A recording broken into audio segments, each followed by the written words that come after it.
Hello, good morning, जोहार। आप सभी को स्वागत है आपके अपने YouTube channel JL Jharkhand lives में। तो दोस्तों, आज है 13 फरवरी। तो हम लोग यहाँ पर आज 12 और 13 फरवरी के झारखंड के महत्वपूर्ण करंट अफेयर क्वेश्चन हम लोग यहाँ पर देखने वाले हैं। तो जुड़ जाइए सभी लोग। सभी को गुड मॉर्निंग, सभी को जोहार। और चलिए हम लोग यहाँ पर आज के जो भी महत्वपूर्ण करंट अफेयर क्वेश्चंस बनेंगे उसे सारे ही हम लोग यहाँ पर एक एक करके डिटेल्स में देखने वाले हैं। और दोस्तों, आप सबको बता दूं कि अगर आप डेली करंट अफेयर्स की PDF चाहते हैं तो उसके लिए हमारा टेलीग्राम ग्रुप है, ज्वाइन कर लीजिए। वीडियो के नीचे आपको डिस्क्रिप्शन में लिंक मिल जाएगी, आप वहां पर क्लिक कर हमारा टेलीग्राम ग्रुप ज्वाइन हो सकते हैं, या फिर जाकर टेलीग्राम में वहां पर सर्च करिए JL झारखंड लाइव्स। आपको वहां पर इजिली ग्रुप जो है वो मिल जाएगी, जहां पर एक हमारा क्विज का ग्रुप है और एक जहां पर है कि सारे मैं वहां पर PDF प्रोवाइड करता हूं। तो दोनों ही ग्रुप में आप वहां पर जाकर ज्वाइन हो सकते हैं और डेली PDF प्राप्त कर सकते हैं। तो चलिए हम लोग देर ना करते हुए आज के महत्वपूर्ण करंट अफेयर क्वेश्चन हम लोग यहाँ पर देखते हैं और उसकी यहाँ पर शुरुआत करते हैं। तो आज का यहाँ पर जो पहला प्रश्न है, और आप सबको बता दूं कि हमारे यहाँ पर JPSC और SSC की भी यहाँ पर क्लासेस जो है वो शुरू हो गई है। झारखंड SI की भी यहाँ पर क्लासेस जो है वो शुरू हो गई है। तो अगर यदि आप ऑफलाइन और ऑनलाइन माध्यम में जुड़ना चाहते हैं तो आप यहाँ पर जुड़ सकते हैं। तो चलिए पहले प्रश्न की ओर चलते हैं। और आज का यहाँ पर जो पहला प्रश्न है वो है, ग्रीन सिटी गोल्फ टूर्नामेंट का आयोजन फरवरी 2023 को झारखंड के किस शहर में किया गया है। ठीक है, तो हाल ही में यहाँ पर ग्रीन सिटी गोल्फ टूर्नामेंट का आयोजन किया गया है। ये जो आयोजन किया गया है वो झारखंड के किस शहर में किया गया है। तो इसका सही आंसर जो है यहाँ पर वो ऑप्शन नंबर ए यानी कि रांची में किया गया है। कहां पर किया गया है इसका आयोजन? इसका आयोजन जो किया गया है वो रांची में किया गया है। ऑप्शन नंबर ए जो होगा वो बिल्कुल सही आंसर हो जाएगा। ठीक है, चलिए हम लोग यहाँ पर इससे संबंधित जो भी महत्वपूर्ण फैक्ट्स निकल कर आ रहे हैं वो हम लोग यहाँ पर देख लेते हैं। तो ग्रीन सिटी गोल्फ टूर्नामेंट का आयोजन 4 फरवरी 2023 से झारखंड के रांची शहर में आयोजित किया जा रहा है। इस टूर्नामेंट में देश भर के 213 गोल्फर शामिल हो रहे हैं और इनमें से 12 से 13 महिला गोल्फर भी अपनी प्रतिभा जो है वो दिखाएंगे यहाँ पर सब। ठीक है, इस टूर्नामेंट में पटना, जमशेदपुर, भुवनेश्वर के गोल्फ जो खिलाड़ी हैं वो भाग ले रहे हैं। इस टूर्नामेंट में देश के टॉप 10 गोल्फर के रूप में अमन राज भी शामिल हो रहे हैं, जो वर्ष 2014 में ग्रीन सिटी गोल्फ टूर्नामेंट में ये विजेता रहे थे, यहाँ पर चैंपियन बने थे वे। और इस प्रतियोगिता में जो है वो यहाँ पर शामिल हो रहे हैं, भाग ले रहे हैं। ठीक है, और भी चलिए हम लोग यहाँ पर पूरे डिटेल्स में देख लेते हैं। ठीक है, तो ये यहाँ पर जो है वो 4 फरवरी से जो है इसका आयोजन किया जा रहा है। ये ग्रीन सिटी गोल्फ टूर्नामेंट का आयोजन किया जा रहा है और ये कहाँ पर किया जा रहा है? तो ये रांची में किया जा रहा है, जिसमें देश भर के गोल्फर हैं वो यहाँ पर पार्टिसिपेट कर रहे हैं। चलिए नेक्स्ट क्वेश्चन की ओर चलते हैं। और अगला जो यहाँ पर क्वेश्चन है, सेकेंड नंबर क्वेश्चन है, वो है अन्नदाताओं को। ठीक है, अन्नदाताओं को यानी कि किसानों को। ठीक है, किसानों को यहाँ पर समृद्ध बनाने के उद्देश्य से झारखंड राज्य सरकार ने किसान पाठशाला के निर्माण की स्वीकृति दी है। यह किसान पाठशाला का निर्माण कहाँ किया जा रहा है? ठीक है, कहाँ किया जाएगा? तो इसका सही आंसर यहाँ पर क्या होगा? ऑप्शन देख लीजिए, और इसका राइट आंसर जो है यहाँ पर वो ऑप्शन नंबर सी यानी कि तोरपा रांची में किया जा रहा है। कहां पर किया जाएगा? तोरपा रांची में इसका किया जाएगा, किसान पाठशाला का यहाँ पर निर्माण कंस्ट्रक्शन किया जाएगा। हाल ही में यहाँ पर जो है वो इसकी मंजूरी दी गई है। तो ऑप्शन नंबर सी जो होगा वो बिल्कुल सही आंसर हो जाएगा। किसान पाठशाला के निर्माण की स्वीकृति दी गई है और ये कहां पर दी गई है? तोरपा रांची में दी गई है। चलिए इससे संबंधित यहाँ पर हम लोग महत्वपूर्ण फैक्ट्स देख लेते हैं, आखिर इसका क्या उद्देश्य है और इससे क्या क्या यहाँ पर लाभ होगा किसानों को।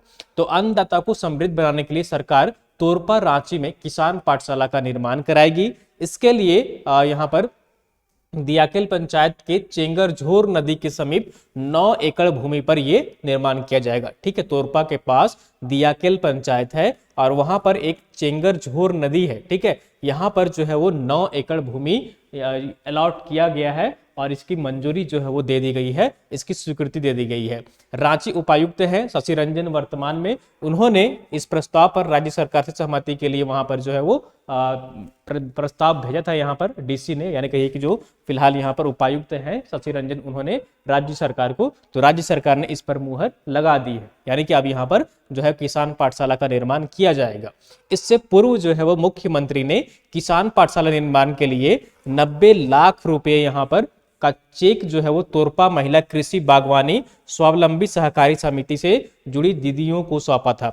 तो जो यहाँ की जो महिला समूह थी, महिला कृषि बागवानी स्वावलंबी सहकारी समिति थी, वहां पर उन्होंने 90 लाख रुपए का, पिछली बार जब वो गए थे वहां पर मुख्यमंत्री हेमंत सोरेन, तो 90 लाख रुपए का वहां पर जो है चेक सौंपे थे। और ये जो चेक सौंपा गया था वो यहाँ पर जो दीदी थी उनको वो किस तरह से स्वावलंबी हो, किस तरह से अपने क्षेत्र में वो बेहतर करें, इसके लिए वहां पर वो राशि प्रोवाइड की गई थी, दी गई थी। और ये जो पाठशाला का यहाँ पर निर्माण किया जाएगा वो कहाँ पर किया जाएगा, तोरपा रांची में किया जाएगा। ठीक है, चलिए नेक्स्ट क्वेश्चन की ओर चलते हैं। थर्ड नंबर क्वेश्चन यहाँ पर है, और थर्ड नंबर क्वेश्चन क्या है वो देख लीजिए यहाँ पर। ठीक है, आप पूरा पढ़ लीजिए क्वेश्चन को, थोड़ा लंबा क्वेश्चन है। और क्वेश्चन यहाँ पर है कि कोल इंडिया लिमिटेड नदी के प्राकृतिक बालू के विकल्प के रूप में एक निर्मित बालू ला रहा है जिसे एम सैंड भी कहा जाता है। झारखंड के किस स्थान पर इस परियोजना की शुरुआत की जाएगी। ठीक है, एम सैंड यानी कि मैन्युफैक्चर्ड सैंड। ठीक है, मैन्युफैक्चर्ड सैंड यानी कि वो निर्मित किया जा रहा है सैंड। एक तो प्राकृतिक, जैसे नदी में जाते होंगे आप लोग तो आपको वहां पर प्राकृतिक जो बालू है वो आपको मिल जाती है। लेकिन कोल इंडिया लिमिटेड है जो कि अब एक परियोजना शुरू करने जा रही है, और ये जो परियोजना होगी वो एम सैंड परियोजना होगी, यानी कि मैन्युफैक्चर्ड सैंड होगा, बालू जो है उसका निर्माण किया जाएगा। तो ये जो बालू का निर्माण यहाँ पर किया जाएगा वो झारखंड के किस स्थान पर इसकी शुरुआत जो है वो की जाएगी। ऑप्शन यहाँ पर देख लीजिए, और इसका जो सही आंसर यहाँ पर होगा वो ऑप्शन नंबर सी, यानी कि ए एवं बी दोनों ही जगहों पर इस परियोजना की शुरुआत करने जा रहा है। कौन, तो कोल इंडिया लिमिटेड। कौन करने जा रहा है, कोल इंडिया लिमिटेड जो है वो इन दोनों ही जगहों पर। और जगह कौन कौन सा है उसके नाम यहाँ पर देख लीजिए। तो पहला जो स्थान है वो है कथोरा। ठीक है, कैथोरा या कैथोरा भी कहा जाता है। ठीक है, अब मुझे इतना अच्छा से पता नहीं एग्जैक्ट क्या है, मैंने दो जगह पढ़ा है इसे, तो एक में कैथोरा लिखा हुआ था, एक में कथोरा लिखा हुआ था, हो सकता है टाइपिंग एरर वगैरह रहा हो। तो ये कैथोरा बेरमो में है। ठीक है, यहाँ पर एक परियोजना की शुरुआत की जाएगी। और दूसरा जो है वो है बरोरा धनबाद। ठीक है, दूसरा कौन सा है, बरोरा धनबाद है, जहां पर की इस परियोजना की शुरुआत की जाएगी। तो इन दोनों ही जगहों पर कोल इंडिया लिमिटेड जो है वो प्राकृतिक बालू के विकल्प के रूप में निर्मित बालू ला रहा है, यानी कि मैन्युफैक्चर्ड सैंड, यानी कि बालू का जो है वो निर्माण किया जाएगा। ठीक है, तो ये परियोजना इन दोनों ही जगहों पर शुरुआत की जाएगी। चलिए हम लोग यहाँ पर इससे संबंधित जो भी महत्वपूर्ण फैक्ट्स यहाँ पर निकल कर आ रहे हैं उसे डिटेल्स में देख लेते हैं। तो कोल इंडिया लिमिटेड नदी के प्राकृतिक बालू के विकल्प के रूप में एक निर्मित बालू ला रहा है जिसे एम सैंड यानी कि मैन्युफैक्चर्ड सैंड भी कहा जाता है। कोल इंडिया इसका व्यावसायिक उत्पादन शुरू करने जा रहा है। देश भर में कोल इंडिया की अनुषंगी कंपनियां जो है वो जैसे कि सीसीएल है, बीएचसीएल है, ठीक है, आईसीएल है, ये सभी जो है वो अनुषंगी कंपनियां हैं। तो परियोजना यहाँ पर शुरू की जा रही है और इसके लिए सीसीएल के कैथोरा में 500 क्यूबिक मीटर प्रतिदिन उत्पादन क्षमता वाला प्लांट लगाया जा रहा है और दिसंबर 2023 से इसकी जो है वो शुरू होने की संभावना है। तो सीसीएल के अंतर्गत झारखंड में, ठीक है, यहाँ पर तो जो है इंडियन कोल लिमिटेड नहीं है, इंडियन कोल लिमिटेड जो है वो उसके अनुषंगी कंपनी है सभी, सीसीएल हो, बीसीएल हो, ठीक है, और भी बहुत सारे हैं, ठीक है, एनसीएल है, ठीक है, बहुत सारे यहाँ पर उनके जो है वो अनुषंगी कंपनियां हैं। तो यहाँ पर झारखंड में सीसीएल के माध्यम से जो है वो कैथोरा में 500 क्यूबिक मीटर का, ठीक है, कितना का, 500 क्यूबिक मीटर का यहाँ पर जो है वो प्रतिदिन उत्पादन क्षमता वाला प्लांट जो है वो स्थापित किया जाएगा और ये 2023 से यहाँ पर इसकी शुरू होने की संभावना, यहाँ पर उत्पादन शुरू हो जाएगा। इसके अलावा बीसीसीएल के बरोरा क्षेत्र में, ठीक है, बीसीसीएल के बरोरा क्षेत्र में 1000 क्यूबिक मीटर प्रतिदिन उत्पादन क्षमता वाला प्लांट लगाया जा रहा है जिसे जो है वो जिससे 2024 में जुलाई में उत्पादन होने की संभावना है। ठीक है, तो ये जो दो प्लांट स्थापित किए जा रहे हैं वो यहाँ पर प्राकृतिक जो है वो बालू ना होकर के ये मानव निर्मित बालू होगा और ये मैन्युफैक्चर्ड सैंड होगा जिसका उत्पादन करने जा रहा है और इसके लिए प्लांट यहाँ पर लगाया जा रहा है। ठीक है, समझ में आ रही सारी बातें। तो यहाँ पर देख लीजिए सैंड उत्पादन के जो है वो यहाँ पर लाभ क्या होंगे, ठीक है, आखिर ऐसा क्यों किया जा रहा है, ठीक है, जो क्योंकि प्राकृतिक बालू जो है वो नदी में तो अवेलेबल है लेकिन क्या है वो लिमिटेड है। ठीक है, नदियां उससे क्या होती हैं, प्रभावित होती है। जब आप बहुत अधिक मात्रा में बालू वहां से सैंड उठा लेंगे तो नदियां का जो प्रवाह होता है यानी कि जल का जो प्रवाह होता है, पानी वहां पर बहता है, वो उसमें रुकावट होती है। ठीक है, और इससे जो है वो उसमें कहीं ना कहीं नेचुरल रूप से वहां पर कहिए कि हम लोग छेड़छाड़ करते हैं, जिससे जो है वो नदियां में बाढ़ आती है या फिर जो है उसका विकास रुक जाता है, यानी नदियां बहना रुक जाती हैं। ठीक है, तो ये सारी समस्याओं से निदान के लिए आखिर यहाँ पर एम सैंड का उत्पादन किया जा रहा है। तो इसके लाभ क्या क्या होंगे? तो प्राकृतिक रेत के उपयोग की तुलना में एम सैंड का उपयोग करना अधिक सस्ता होगा। ठीक है, यहाँ पर क्या है कि प्राकृतिक तो वो हम लोग यूज करते हैं, लेकिन उससे भी सस्ता ये क्या होगा? एम सैंड होगा, क्योंकि इसे कम लागत पर बड़ी मात्रा में उत्पादन इसका किया जा सकता है, कम कॉस्ट में ज्यादा यहाँ पर उत्पादन हो सकता है। एम सैंड एक समान दानेदार आकार का होता है, जो उन निर्माण परियोजनाओं के लिए फायदेमंद होगा जिनके लिए एक खास तरह की रेत की जरूरत होती है। आप घर बनाते हैं ना, ढलाई के लिए आपको अलग बालू चाहिए होता है, ठीक है ना। जब आप प्लास्टर उसमें कर रहे जाते हैं तो आपको अलग सैंड की जरूरत पड़ती है, थोड़ा अच्छे आप बालू जो है वो खोजते हैं, ढूंढते हैं। तो इस तरह की जो है वो इसमें एक फिक्स साइज का यहाँ पर जो है वो इसका निर्माण किया जा सकता है, यानी कि स्पेसिफिक पर्पस के लिए अलग अलग साइजों में यहाँ पर इसका निर्माण किया जा सकता है। एम सैंड के इस्तेमाल निर्माण परियोजनाओं में पानी की खपत को कम करने में मदद मिलेगी, क्योंकि इसे इस्तेमाल से पहले धोने की जरूरत नहीं पड़ती है। ठीक है, इसमें पानी की भी जो खपत है वो कम पड़ेगी, इसकी कम जरूरत पड़ेगी।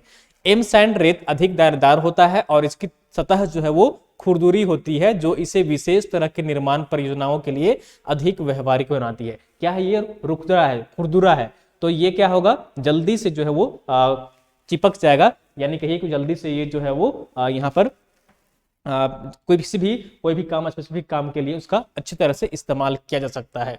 उत्पादित रेत की व्यावसायिक बिक्री से कोयला कंपनियों को अतिरिक्त राजस्व मिलेगा। इससे भूमिगत खान भरे जाएंगे, जिससे सुरक्षा और संरक्षण में वृद्धि होगी। ठीक है, तो उत्पादित जो रेत होगी उसकी व्यावसायिक बिक्री से कोयला कंपनियों को जो है वो अतिरिक्त, जितने सारे कोयला कंपनी है, जितने सारे माइनिंग यहाँ पर कर रहे हैं, उनको राजस्व यानी कि उनको पैसा वहां पर मिलेगा, राजस्व आएगा, और जो भूमिगत खान भरे जाएंगे और उससे जो है वो सुरक्षा और संरक्षण में भी वृद्धि होगी। एम सैंड उत्पादन से नदी के बालू पर निर्भरता कम होगी। इससे नदियों के किनारों का क्षरण कम करने, जलीय इकोसिस्टम व जल स्तर बनाए रखने में मदद मिलेगी। तो जैसा मैंने बताया आपको कि बालू अगर हम लोग नदी से उठाते हैं, अधिक ज्यादा मात्रा में उठाव करते हैं, तो प्राकृतिक यानी कि इकोसिस्टम जो बना हुआ है, एक प्राकृतिक जो सिस्टम बना हुआ है, नेचुरल सिस्टम बना हुआ है, उससे कहीं ना कहीं हम लोग जो है उससे छेड़छाड़ कर रहे हैं। तो उससे यहाँ पर हम लोग जो है वो बच सकते हैं अगर हम लोग यहाँ पर एम सैंड का अधिक से अधिक इस्तेमाल करते हैं। ठीक है, और इससे संबंधित यहाँ पर देख लीजिए कहाँ कहाँ पर जो है ये एम सैंड परियोजना जो है वो प्रस्तावित है, और इसमें से जो है वो झारखंड में 2 जगहों पर जो है वो यहाँ पर स्थापित किया जा रहा है। ठीक है, तो यहाँ पर पिक्चर में आप देख लीजिए, कंपनी यहाँ पर WCL है, जो कि बल्लारपुर में 2000 यहाँ पर क्यूबिक जो है यहाँ पर कहीं के उत्पादन किया जाएगा। WCL है दुर्गापुर में, जहां पर 1000 क्यूबिक यहाँ पर जो है वो किया जाएगा। ECL है मानिकपुर में 1000, और ये जो 2 क्षेत्र है यहाँ पर ये झारखंड में है। ठीक है, एक CCL के अंतर्गत किया जा रहा है और दूसरा जो है वो BCCL के अंतर्गत। CCL के अंतर्गत कथारा है, ठीक है, जहां पर 500 क्यूबिक प्रति जो है वो यहाँ पर उत्पादन किया जाएगा, और BCCL है बरोरा क्षेत्र है, जहां पर 1000 क्यूबिक जो है प्रति दिन यहाँ पर उत्पादन किया जाएगा। ठीक है, तो ये यहाँ पर महत्वपूर्ण फैक्ट्स निकल कर आ रहे हैं इससे संबंधित। ठीक है, चलिए नेक्स्ट क्वेश्चन की ओर चलते हैं, और अगला जो यहाँ पर क्वेश्चन है वो है 4th नंबर।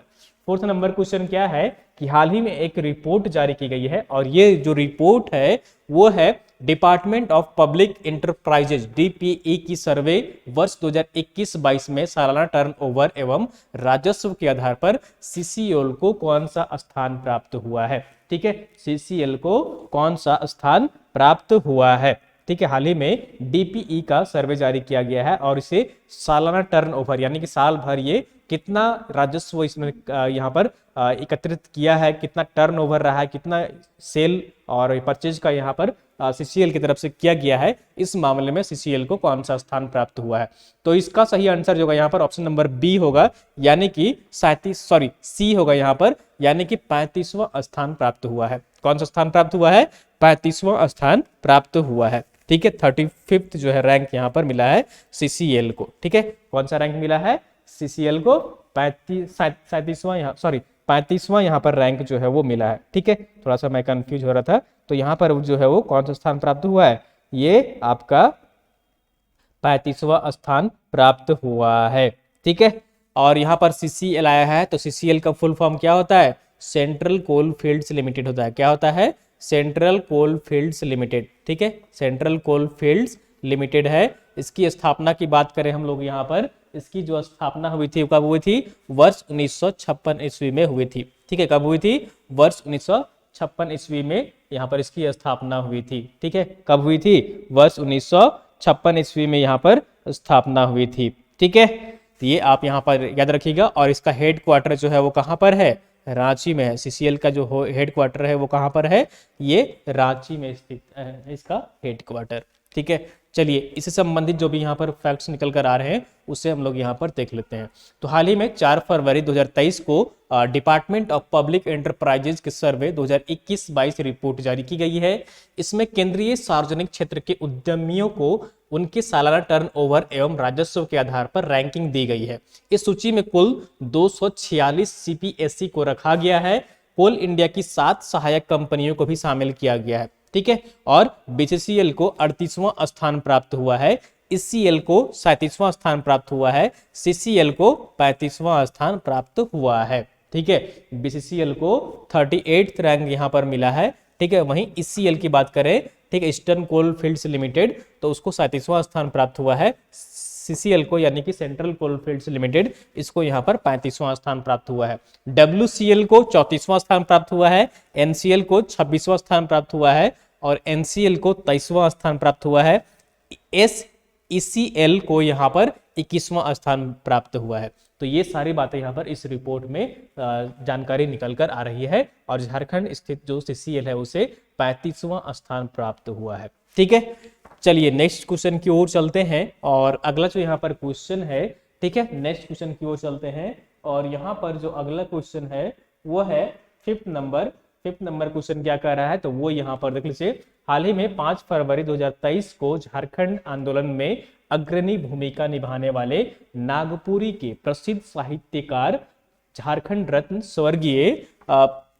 स्वर्गीय लालरंग विजय नाथ शाहदेव की कौन सी जयंती मनाई गई है? ठीक है, हाल ही में जो है वो कौन सी जयंती मनाई गई है? तो इसका सही आंसर जो है यहाँ पर वो ऑप्शन नंबर ए यानी कि 83वीं 83rd जो है यहाँ पर उनकी बर्थ एनिवर्सरी सेलिब्रेट की गई है। ठीक है, ऑप्शन नंबर ए होगा, 83वीं उनकी जयंती मनाई गई है। इन्होंने जो है वो बहुत ही अहम भूमिका निभाई थी झारखंड राज्य के अलग निर्माण में, क्रांति से जुड़े हुए थे। साथ ही साथ इन्होंने साहित्य के माध्यम से आंदोलन में बहुत ही इनका योगदान रहा था। चलिए इनके बारे में पूरे डिटेल्स में हम लोग यहाँ पर देख लेते हैं। ठीक है, तो झारखंड आंदोलन में अग्रणी भूमिका निभाने वाले नागपुरी के प्रसिद्ध साहित्यकार झारखंड रत्न, इनको भी यहाँ पर जो है वो झारखंड रत्न स्वर्गीय लालरंग विजयनाथ शाहदेव की 83वीं जयंती 5 फरवरी 2023 को मनाई गई है। ठीक है, कब मनाई गई है?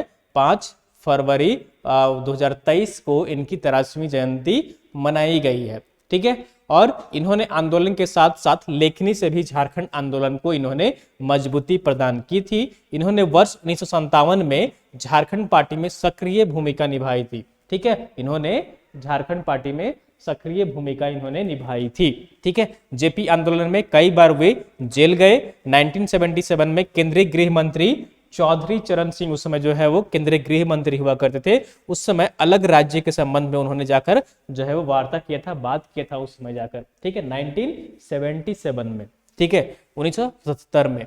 ठीक है, चलिए यहाँ पर और भी डिटेल्स में देख लेते हैं इनके बारे में। 1989 में 1989 में गृह मंत्री एसपी चौहान, ठीक है, के साथ हुई वार्ता में भी शामिल रहे। उनकी कार्यों को देखते हुए 1994 में उन्होंने झारखंड पार्टी का जो है वो उपाध्यक्ष चुना गया और फिर जो है वो कार्यकारी अध्यक्ष भी बने थे।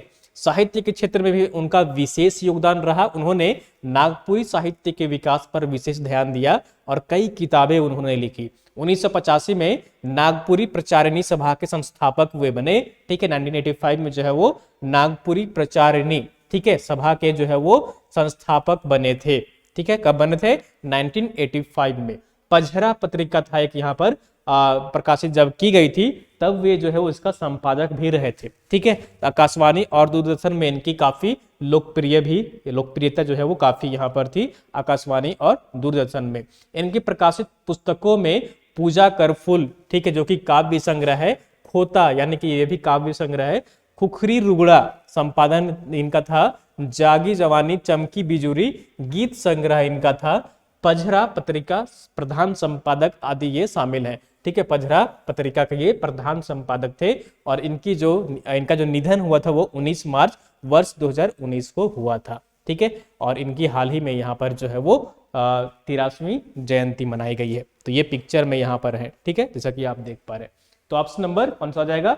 ए, यानी कि 83वीं जयंती मनाई गई है हाल ही में। चलिए नेक्स्ट क्वेश्चन की ओर चलते हैं और अगला जो यहाँ पर क्वेश्चन है 6 नंबर, वो है IIT ISM धनबाद। ठीक है, IIT ISM धनबाद का technology innovation in exploration and mining foundation ने centre for excellence in startup ecosystem की स्थापना के लिए किसके साथ करार किया है? धनबाद में स्थित जो है वो IIT ISM धनबाद यहाँ पर इनोवेटिव यानी कहिए कि इनोवेशन एवं एक्सप्लोरेशन एंड माइनिंग फाउंडेशन में centre for excellence in startup ecosystem, ठीक है, स्टार्टअप को बढ़ावा देने के उद्देश्य से किसके साथ करार किया है?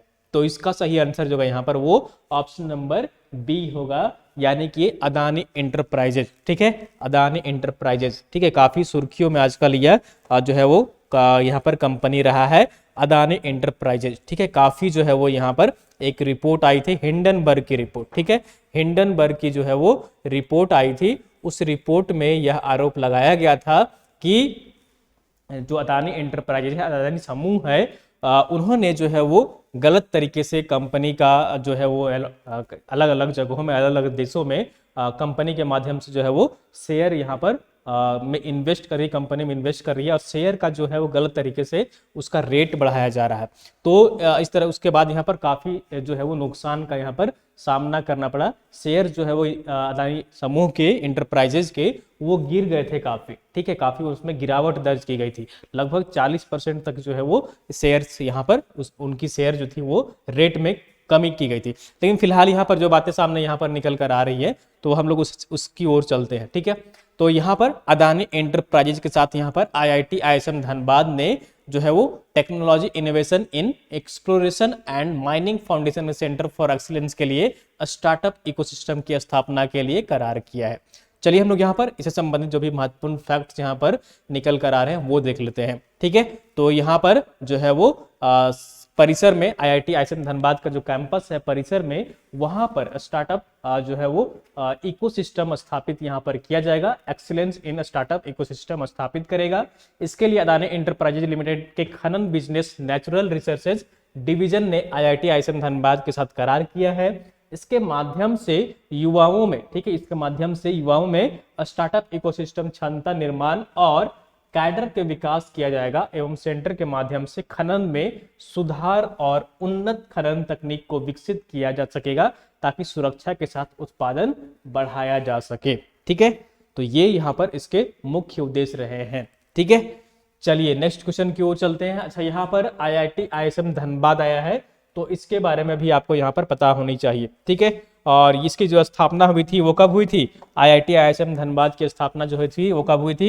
1926 में हुई थी। ठीक है, 1926 में हुई थी। किसके द्वारा? लॉर्ड इरविन के द्वारा। किसके द्वारा? लॉर्ड इरविन के द्वारा जो है वो इसकी स्थापना की गई थी। ठीक है, कब की गई थी? 1926 ईस्वी में की गई थी। ये कहाँ पर स्थित है?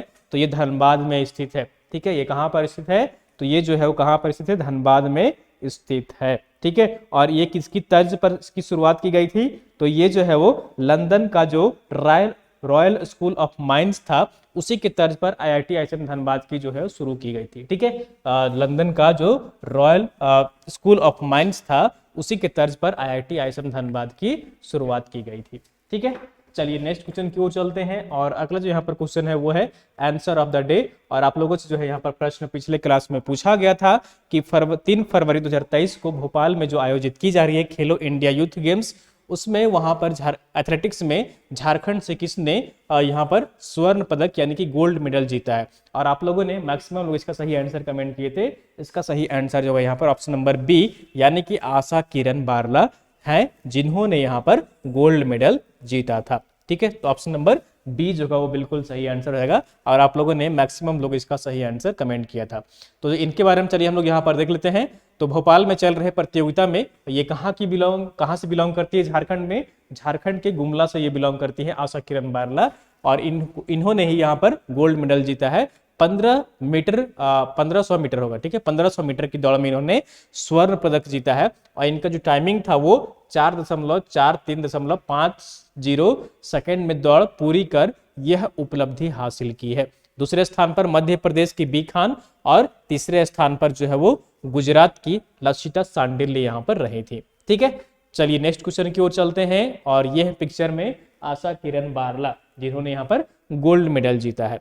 चलिए नेक्स्ट क्वेश्चन में चलते हैं। क्वेश्चन ऑफ द डे है और यहाँ पर आज का प्रश्न जो है वो इसका सही आंसर आप सबको कमेंट करके बताना है कमेंट बॉक्स में, ठीक है।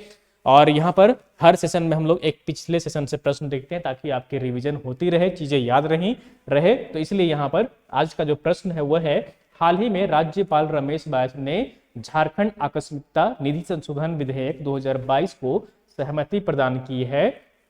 इस विधि के द्वारा अब राज्य की आकस्मिक निधि निकासी की राशि 500 करोड़ से बढ़ाकर कितनी कर दी गई है? तो ऑप्शन यहाँ पर देख लीजिए, 4 ऑप्शन है। ऑप्शन दिख रहा है, विजिबल है। पहला ऑप्शन यहाँ पर है 1000 करोड़ रुपए, दूसरा ऑप्शन है यहाँ पर 1100 करोड़ रुपए, तीसरा ऑप्शन है 1200 करोड़ रुपए, या फिर चौथा ऑप्शन जो है वो 1500 करोड़ रुपए। तो आपको कमेंट करके बताना है कि अब जो नई संशोधन यहाँ पर हुई है, इस विधेयक की मंजूरी मिलने के बाद अब आकस्मिक निधि फंड यानी कि इमरजेंसी फंड से स्टेट गवर्नमेंट जो है, राज्य सरकार जो है वो कितनी राशि वहां से निकाल सकती है जब भी जरूरत पड़े तो, ठीक है। फिलहाल वर्तमान में जो थी वो 500 करोड़ रुपए का प्रावधान था कि जब भी अगर सरकार को इमरजेंसी हो या जरूरत पड़े तो वहां से 500 रुपए निकाल सकती थी। लेकिन अब उसकी यहाँ पर उस संशोधन यहाँ इसमें किया गया है, विधेयक लाया गया था और इसे अब यहाँ पर राज्यपाल जो है वो मंजूरी दे दिए हैं। तो अब ये नियम बन गया है। तो अब जो नई राशि यहाँ पर निकाली जा सकेगी वो कितनी राशि यहाँ पर निकाली जा सकेगी, आप सबको कमेंट करके कमेंट बॉक्स में बताना है, ठीक है। तो दोस्तों ये थी यहाँ पर आज की झारखंड की महत्वपूर्ण करंट अफेयर क्वेश्चंस। उम्मीद करता हूँ आपको सेशन पसंद आई होगी।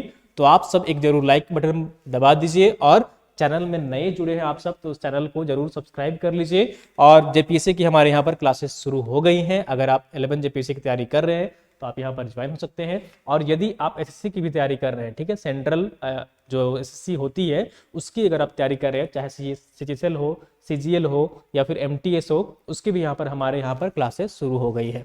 तो अगर आप ज्वाइन होना चाहते हैं तो हमारा ऐप है, डाउनलोड कर लीजिए उसे, ठीक है, झारखंड लाइव्स के नाम से आप वहाँ पर डाउनलोड करके ज्वाइन हो सकते हैं, ठीक है।